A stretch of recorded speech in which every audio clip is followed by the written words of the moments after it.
Pero fíjense lo que dijo la vocera presidencial respecto a el tema hiperinflación en la Argentina. El gobierno evalúa el riesgo de una hiperinflación, teniendo en cuenta la evolución de los precios y sobre todo el mensaje enviado por la vicepresidenta Cristina Kirchner en el libro que le regaló al presidente por su cumpleaños, recordando cómo terminó el gobierno de Raúl Alfonsín. Y no hay ningún riesgo de hiperinflación. Muchas gracias. Bueno, ahí estaba la vocera presidencial hablando de que no hay riesgo de hiperinflación. En un rato vamos a hablar con un economista de qué se puede hacer, qué no se puede hacer.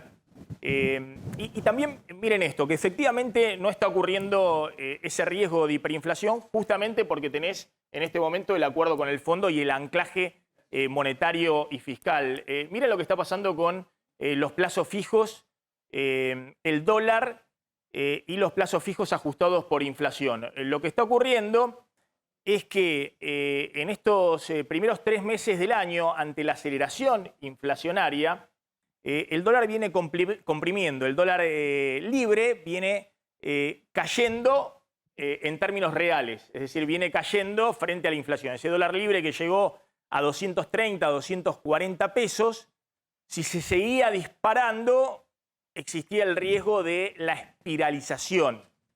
Sin embargo, cuando se acordó con el Fondo Monetario y se fijó que el Banco Central iba a emitir muy poquitos pesos este año y se puso también una meta más firme desde el punto de vista fiscal y se empezó a subir la tasa de interés en pesos para que le gane a la inflación, lo que empezó a ocurrir es que ese dólar libre que llegó a 230, 240 pesos, ahora van a ver, se desinfló, está hoy en 190 pesos, pero además gran parte de los fondos que habían salido para dolarizarse, bueno, una parte empezó a volver al sistema en pesos. De hecho, fíjense lo que pasó con los plazos fijos en pesos a tasa fija, tasa tradicional, están ya de nuevo en 4 billones de pesos, han subido fuerte los últimos 3 meses, subieron 22% casi en 3 meses por arriba de la inflación, en los primeros 3 meses, como dijimos, va a estar en el orden del 15%, es decir, hubo un crecimiento real de los depósitos tradicionales ajustados por tasa de interés, porque al ver que el dólar se desinflaba y que la tasa de interés empezaba a pagar un poquito más, alineándose con la inflación, hubo un crecimiento de los depósitos a plazo fijo tradicional, y en el caso de los plazos fijos UVA hubo un crecimiento todavía más grande. Estos todavía son muy poquitos, es el eje izquierdo, son 250.000 millones de pesos en el sistema, acá estamos hablando de 4 billones de pesos, los plazos fijos UVA son el 5% del total de los depósitos en el sistema, por ahora es muy poca plata la que está en plazos fijos ajustados por inflación, pero entre enero y marzo crecieron 40%. 40%, fíjense la curva de plazos fijos UVA. ¿Esto por qué? Pues vieron que se disparó la inflación y muchas empresas, no solamente particulares, empresas empezaron a apostar a la inflación, al ajuste inflacionario o a la tasa de interés en pesos. Esto es lo que le permite al gobierno alejarse del escenario de hiperinflación, porque de hecho si uno ve lo que ha pasado con el dólar, la placa siguiente, efectivamente lo que ha pasado con el dólar es que el dólar oficial ha empezado a tener un ritmo más rápido de mini devaluaciones diarias, hoy está corriendo a un poco más del 3% mensual, durante todo el año pasado corrió al 1% mensual tratando de anclar la inflación, ahora se dispara la inflación, el dólar oficial para no quedar atrasado, es una condición del Fondo Monetario, tiene que acelerar las mini devaluaciones diarias el Banco Central, pero lo que mira la gente no es este tema del dólar oficial, sino lo que mira es qué pasa con la brecha cambiaria y el dólar libre. Y ese dólar, efectivamente, como les decía, ha bajado a alrededor de 190 pesos. En la placa siguiente, por favor. Ese dólar, el dólar blue ahora está en 196 pesos, el dólar contado con liquidación está en 190 pesos, llegó a estar en 240 pesos a fines de enero. Bueno, efectivamente se ha desinflado la brecha cambiaria en estos meses, fundamentalmente desde el acuerdo con el fondo. El pico máximo de dólar en junio del 2002, cuando se disparó a 4 pesos, traído a valores de hoy por inflación, lo que se llama el dólar real, si uno quiere comparar ese dólar de salida de convertibilidad en 2002, junio del 2002, que se fue a 4 pesos, después cayó a 3. Pero de 4 pesos, si lo traemos a valores de hoy por inflación, es un dólar de 214 pesos. Es decir, que los dólares libres se han desinflado un poco por abajo de ese dólar pico, récord, de junio del 2002. Ahora, fíjense que en octubre del 2020, cuando el dólar blue se va a 195 pesos, que es más o menos el valor que tiene hoy el dólar blue de 196 pesos, es el mismo valor, pero desde entre octubre del 2020 y hoy pasó 80% o más de inflación.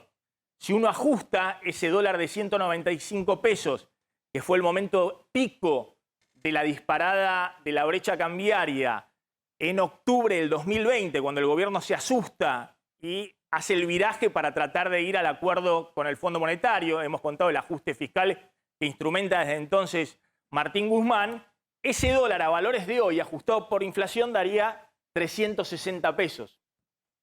Esto para el ahorrista significa que si en su momento tenía dólar y lo vendió en octubre del 2020, obviamente con esos dólares podía comprar muchas más cosas, más autos, más ropa, más viviendas, lo que sea, respecto a lo que puede comprar hoy con los dólares que tiene en el bolsillo.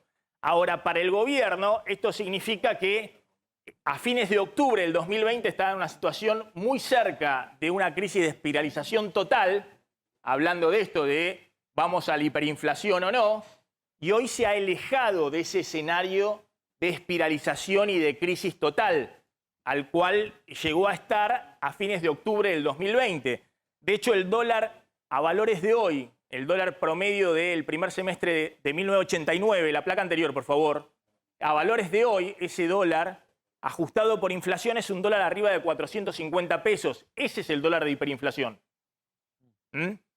O el dólar de 360 pesos es el dólar donde está cerca, a valores de hoy, a un proceso de estallido y de espiralización. Bueno, ¿cómo pudo alejarse el gobierno de ese escenario? Y bueno, por el acuerdo con el fondo, el ajuste monetario que está aplicando, la suba de la tasa de interés y el sendero fiscal.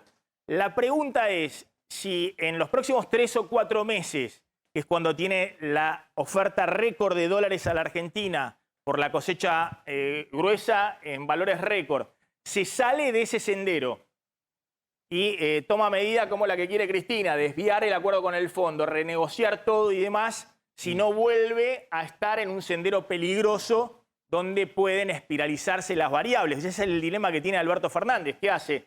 ¿Sigo caminando por este escenario que me lleva a la economía a un enfriamiento? La gente está desesperada porque le están comiendo los precios, porque hay que descongelar tarifas de servicios públicos, porque todo eso está impactando en el nivel de actividad.